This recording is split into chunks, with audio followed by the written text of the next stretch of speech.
రేవంత్ రెడ్డి గారు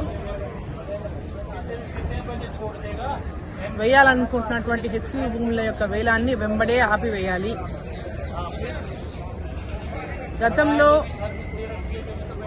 భూముల అమ్మకాన్ని వ్యతిరేకించినటువంటి రేవంత్ రెడ్డి, ఆనాడి కోకాపేట భూములు టీఆర్ఎస్ పార్టీ అమ్ముతున్నప్పుడు వ్యతిరేకించినటువంటి రేవంత్ రెడ్డి ఈరోజు హెచ్సియుకు కేటాయించిన భూములను అమ్ముకోవడంలో ఎందుకు అమ్ముకోవాల్సి వస్తా ఉంది?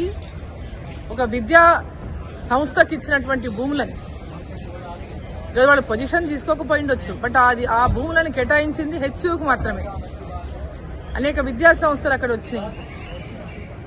ఈరోజు ఆ భూమిని వేలం వేయాలని, దాని ద్వారా తాము ప్రకటించినటువంటి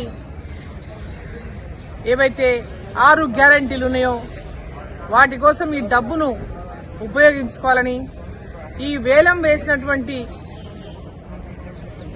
వేస్తే ఈ భూముల ద్వారా